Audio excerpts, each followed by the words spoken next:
Une infiltration par façade ou par terrasse, ce n'est pas forcément facile à déceler à l'origine. Mais on essaye petit à petit de résoudre et on s'alloue un budget par an pour essayer au maximum de répondre aux attentes des locataires.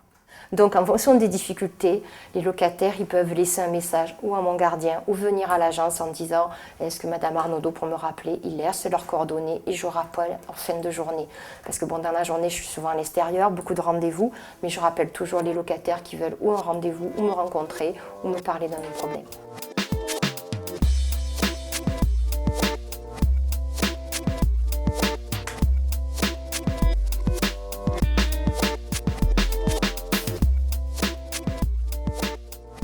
Autre préoccupation, l'insécurité.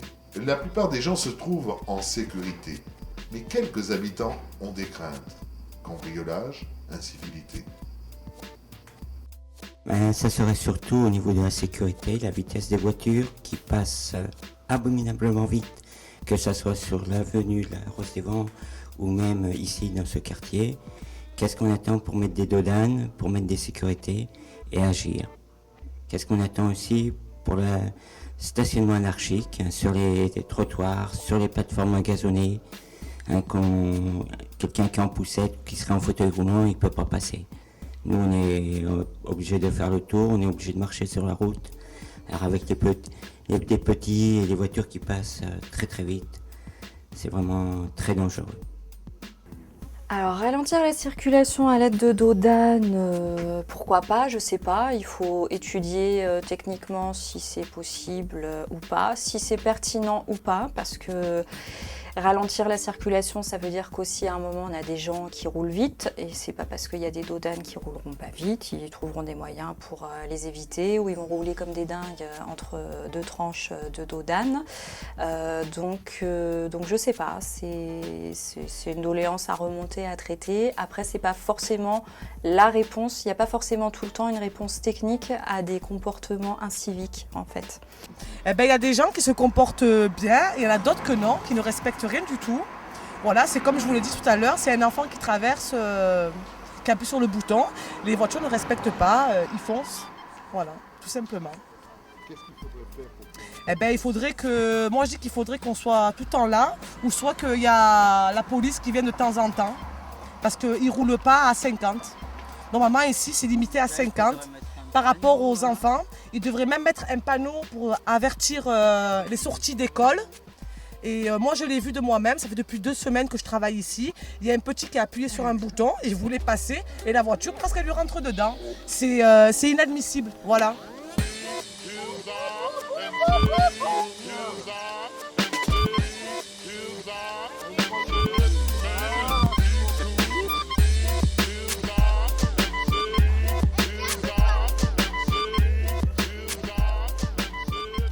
C'est-à-dire qu'on a une bonne ambiance dans l'immeuble, tout. Le plus gros souci, c'est les gens qui viennent squatter dans les escaliers.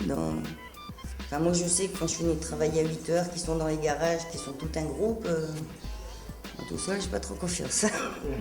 Les effets de groupe, quoi. Oui, voilà, ils sont à plusieurs. Donc, je veux pas dire qu'ils sont méchants, hein, je sais pas, c'est plus l'appréhension. Bon, je ne connais pas d'agression dans le quartier, je connais pas franchement un peu des jeunes, un peu la musique, tout ça, mais enfin comme partout. Comme partout, c'est pas spécialement à Maille 3. Hein. Alors l'état de la délinquance, sur la Maille 3, on n'est pas sur un secteur qui est très criminogène, hein, d'un point de vue global sur l'ensemble des actes de délinquance qu'on peut rencontrer sur la ville. La Maille 3 ne fait pas partie des quartiers où on recense le plus d'actes d'incivilité ou de délinquance. Sur un ensemble de près de 900 faits pour toute la ville, le quartier de la Maille 3 représente un peu plus de 30 faits. Donc vous voyez, on est sur des pourcentages très restreints. Hein. Après, si on découpe un petit peu par catégorie d'infraction, sur la Maille 3, on recense essentiellement des problèmes de dégradation et de vol, soit de véhicules, soit de vol à la roulotte, c'est-à-dire de vol d'objets qui se trouvent dans les véhicules. Je vous dis, comme moi j'ai mon voisin à côté, il s'est fait visiter le garage 4 fois.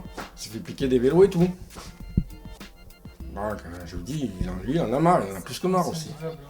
Oui, c'est invivable. Maintenant, ça devient invivable. Et là, je vous dis, la dernière fois, il y a 3 semaines, ils ont cramé une voiture, les meufs, ils auraient pu sauter. On aurait pu tous crever, comme on dit. Mais ça fait 3 semaines, plus de 3 semaines, ça s'est passé. Le pas ne franche pas. Il n'y a rien à faire.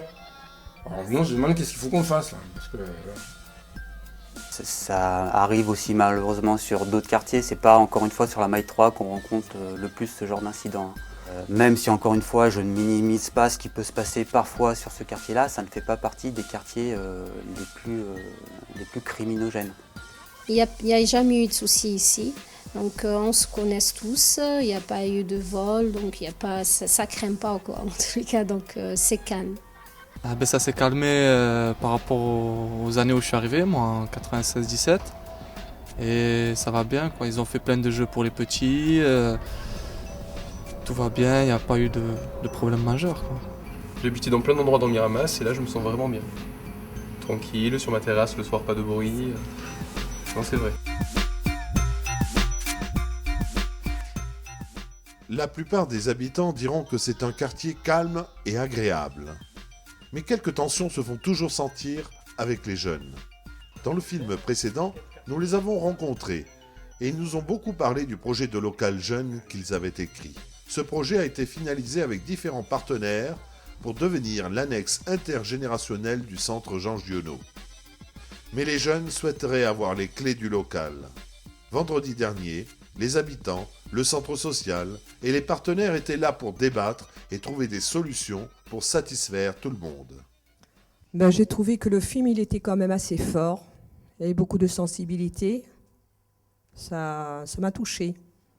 Le témoignage des jeunes, ça m'a beaucoup touchée. Je comprends leur frustration. Il ne faut pas promettre à des jeunes un local et ensuite le transformer en centre social. Déjà, on a fait une grave erreur et ils se sentent extrêmement frustrés. Et je pense qu'il y a des jeunes dans le quartier qui sont capables d'être responsables, autonomes, et que si on leur faisait confiance, je pense qu'ils sauraient gérer correctement quelque chose. Je sais qu'avec les partenaires, on en est encore. Comment on travaille avec eux? Comment on les amène? Mais moi, je propose aux habitants, puisque les jeunes, effectivement, font partie de leur quartier et que je suis pour l'intergénérationnel, c'est que les jeunes, les adultes, les petits soient ensemble, travaillent ensemble. Moi, je propose aux habitants de travailler avec ces jeunes et de vous rencontrer ensemble.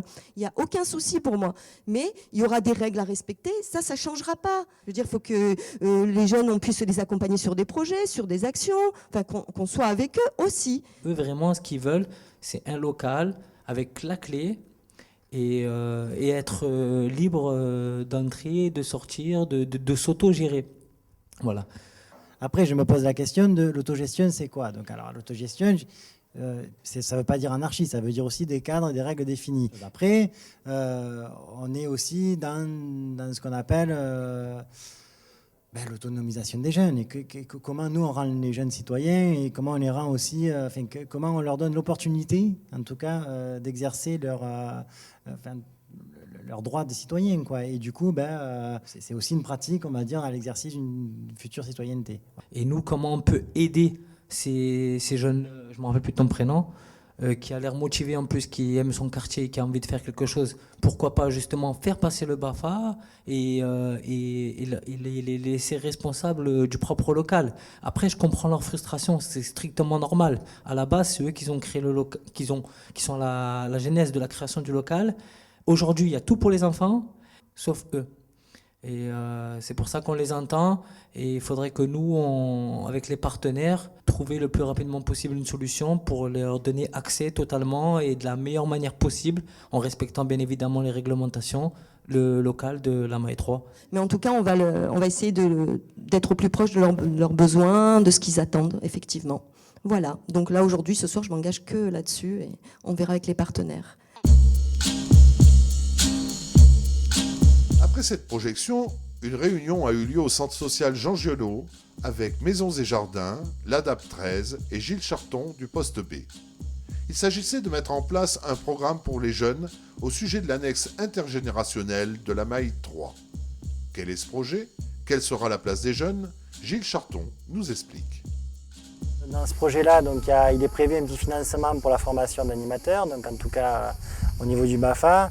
Et par rapport justement aux jeunes qui espéraient pouvoir s'impliquer sur le local et sur l'animation du local, donc le centre social a répondu par la positive, donc en permettant à 3 jeunes donc, de passer le BAFA et avec une prise en charge de la GCS. L'idée, c'est effectivement de faire signer des contrats de bénévolat aux jeunes, donc en contrepartie de ces bénévolats, de financer le BAFA. Voilà. On va essayer de fonctionner comme ça, de former des jeunes, de commencer petit à petit à faire un peu d'accueil pour les 18-25 ans sur le local, à proposer des choses, à favoriser les départs autonomes aussi. Donc peut-être que ces jeunes qui seront formés dans le cadre du BAFA et qui seront bénévoles pourront prendre en charge aussi les départs autonomes et partiront en même temps à la fois en tant qu'adultes responsables du groupe de jeunes adultes de la Maille 3. Quoi. Donc du coup ça c'est l'objectif. L'objectif je crois qu'il est là et je pense qu'on est en tout cas sur la bonne voie, là, dans la bonne direction.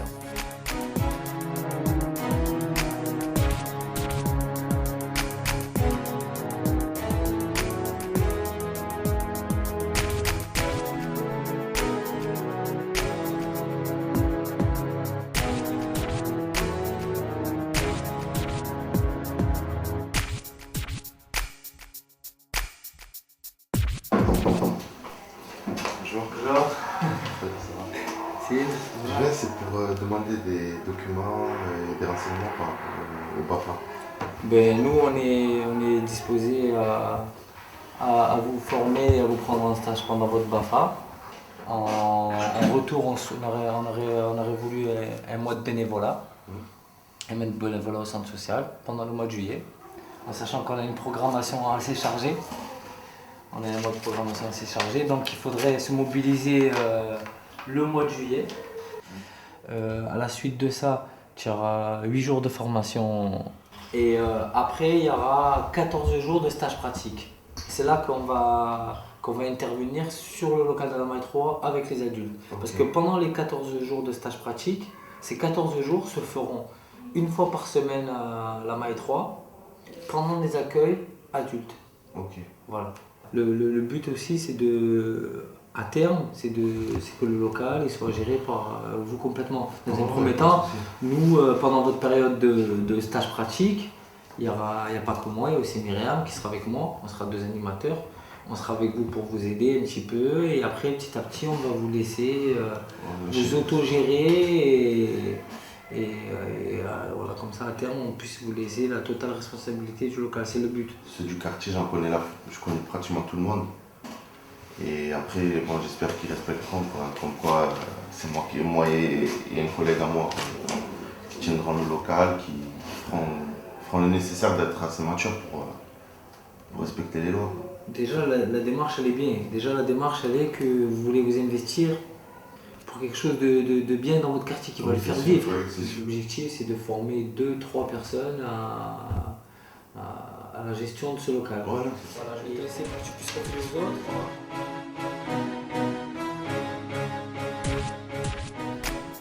Le centre social Jean Giono s'est donc engagé à financer des formations BAFA pour que des jeunes du quartier puissent s'impliquer dans le fonctionnement du local intergénérationnel. Accompagnés par des professionnels, ces jeunes pourront agrandir le champ d'action de ce nouvel équipement, indispensable à l'enrichissement de la vie sociale du quartier de la Maille 3. Comparé tour à tour à des ruches, à maisons et jardins, ce quartier cherche à faire oublier sa mauvaise image. Loin des clichés, nous avons rencontré des habitants accueillants, souriants, cherchant à résoudre ensemble les problèmes du quotidien. Autrefois enclavé derrière ces terrasses, le quartier s'ouvre désormais vers le reste de la ville, grâce à une volonté politique de Mirama d'intégrer chaque quartier dans un ensemble citadin plus harmonieux.